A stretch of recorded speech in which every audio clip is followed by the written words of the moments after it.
नमस्कार, आप देख रहे हैं आरएडी न्यूज़। मैं हूं योगेश चक्रवर्ती। बिहार विधानसभा का शीतकालीन सत्र के आखिरी दिन विधानसभा परिसर के अंदर और बाहर जमकर हंगामा हुआ।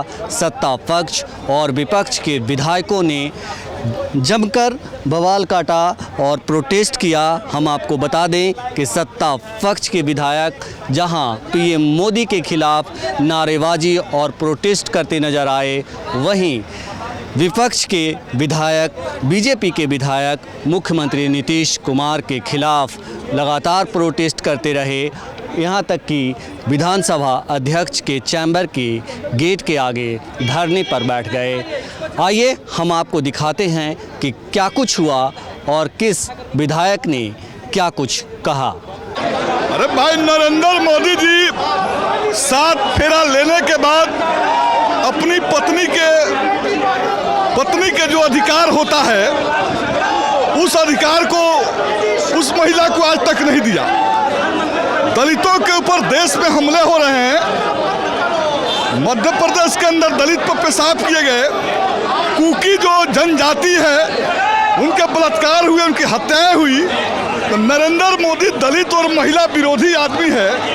उसको जो है सफाई देना चाहिए कि अपनी पत्नी को क्यों अधिकार देने से वंचित कर रहे हैं। तो ऐसे व्यक्ति को हम लोग इस्तीफा की मांग को लेकर जो है, इस्तीफा की मांग को लेकर आज हम लोग प्रदर्शन कर रहे हैं। अरे भाई, नरेंद्र मोदी का आखिरी दिन है सदन का, तो हम लोग एक संदेश देना चाहते हैं कि नरेंद्र मोदी जी दलित विरोधी है, महिला विरोधी है। उनको इस देश में राज करने का कोई अधिकार नहीं है।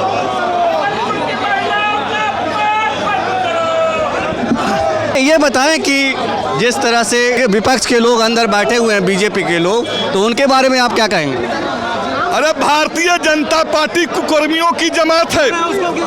ब्रजभूषण जैसे बलात्कारी, उनके महिला विधायकों को सेक्स वीडियो वायरल होते हैं।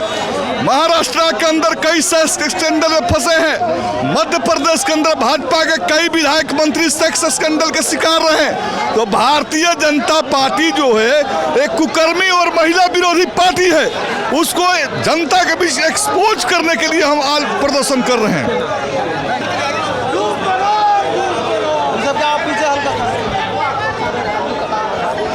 सर, आप लोग प्रोटेस्ट कर रहे हैं, क्यों?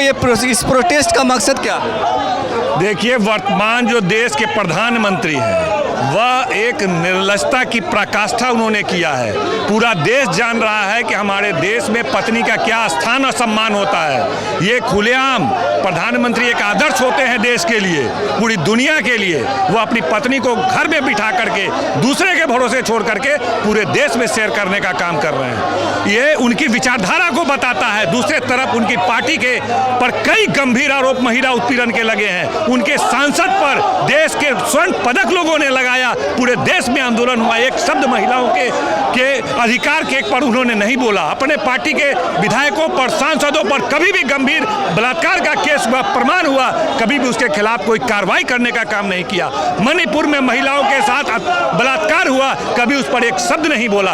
यह व्यक्ति महिला विरोधी व्यक्ति है। इनको महिलाओं के अपमान पर कोई शर्म नहीं आता है। एक निर्लजता की पराकाष्ठा है, उसी का प्रदर्शन हम लोग कर रहे हैं। ऐसे प्रधानमंत्री को इस्तीफा देना चाहिए, जो देश की आधी आबादी के सम्मान में कभी एक शब्द नहीं बोलता है, कभी मुंह नहीं खोलता है। ये बिल्कुल, ये आरक्षण भी ये धोखा देने का काम किया पार्लियामेंट में। जिस आदमी को महिलाओं का सम्मान नहीं है, जो पत्नी से लेकर के कभी भी किसी को सम्मान देने का काम नहीं किया, वो आरक्षण क्या देगा? बिल पास कर दिया है, क्या अभी 24 में लागू होगा? नहीं होगा। ये सब धोखा देने का काम कर रहे हैं। प्रधानमंत्री बहुरूपिया व्यक्ति हैं जो धोखा देने का हर वर्ग को काम करते हैं। सर, ये बताएं कि आज कौन सी ऐसी बात हुई कि ऐसी नौबत आ गई प्रधानमंत्री के खिलाफ प्रोटेस्ट करने का यहाँ पे? नहीं, हम लोग तो ओवरऑल पूरा उनका क्रियाकलाप देख करके कि रोजगार दे रहे हैं कि नहीं, महंगाई कम कर रहे हैं कि नहीं। आज तो महंगाई नहीं बढ़ गया, लेकिन हम महंगाई पर भी कल कर सकते हैं प्रदर्शन।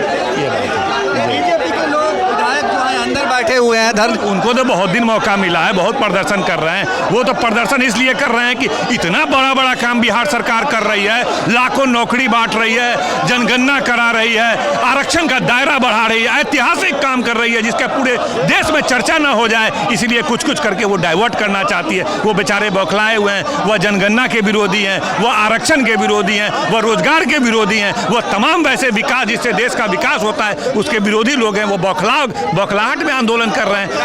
चाहते हैं मुद्दे को पूरे देश में भाजपा बिहार के जो अभी काम ऐतिहासिक कार्य हो रहे हैं, पूरे भाजपा बौखलाई हुई है। वह देख रही है इससे न केवल बिहार में प्रभाव पड़ेगा बल्कि पूरे देश में एक बड़ा मैसेज चला जाएगा कि विपक्ष में जो मुख्यमंत्री लोग हैं वो जो प्रधानमंत्री से और भाजपा से बड़ा काम करने की क्षमता और सलाहियत रखते हैं। आप लोग प्रोटेस्ट कर रही हैं मैम, तो क्या आप लोग की मांगे हैं, क्यों प्रोटेस्ट कर रही है, वजह क्या है? देखिए, माननीय मुख्यमंत्री जी अपने मानसिक संतुलन को खराब कर चुके, ख़त्म हो चुका है उनका मानसिक स्तर, और ये बिहार की जनता के लिए कतई उचित नहीं है कि ऐसे मानसिकता वाले व्यक्ति अपने मुख्यमंत्री का दायित्व का निर्वाह करें। कल जिस तरह से उन्होंने एक दलित समाज के मुख्यमंत्री को, पूर्व मुख्यमंत्री को उन्होंने अपमानित करने का काम किया और कहा कि हमारी मेहरबानी से वो मुख्यमंत्री बने।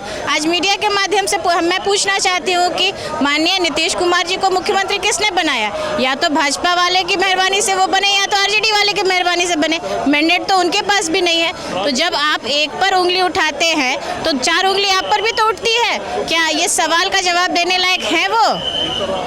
ये बताएं कि जिस तरह से पहले भी मुख्यमंत्री नीतीश कुमार जो है अपना आपा खोते रहे हैं, ये कोई पहली बार नहीं है। देखिए, ये आरक्षण का ढोंग करते हैं।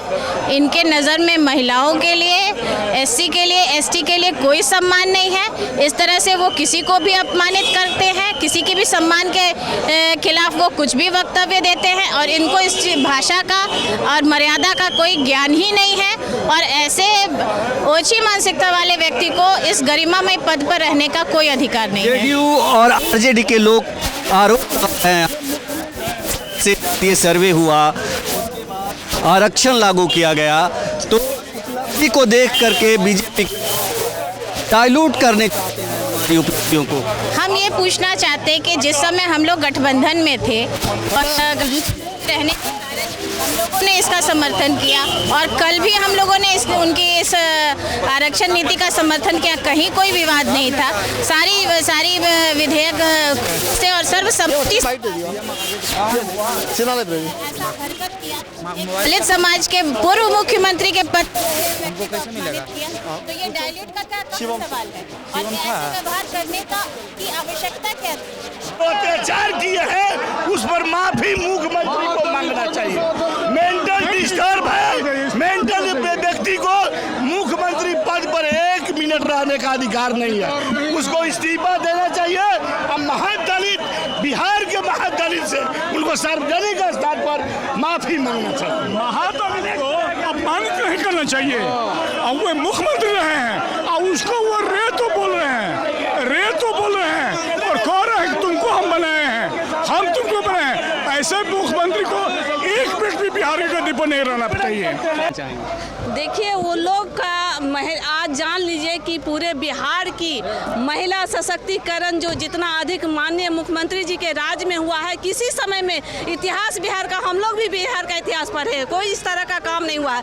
आज ये लोग इस काम से घबरा गए हैं, बौखला गए, सब लोग परेशान हैं, इसलिए इस तरह की हरकत कर रहे हैं कि ताकि इतिहास को दबाया जाए, लेकिन इतिहास दबने वाला नहीं। ये लोग कह रहे हैं कि जो दिमागी संतुलन खराब हो गया सीएम का, इसलिए इस तरह के बयान दे रहे हैं। देखिए, किसको क्या बोलना है, ऐसे ही लोग होता है जो लोग काम करने वाले। रामचंद्र जी को भी लोग कहता है कि खराब, सब कहता है, तो सब चीज आप समझिए कि आज जो आप कह रहे पुरुषोत्तम मानते हैं ना, रामचंद्र जी को हम लोग मानते हैं कि नहीं मानते, लेकिन उनका भी इतिहास पढ़िए तब समझ में आएगा।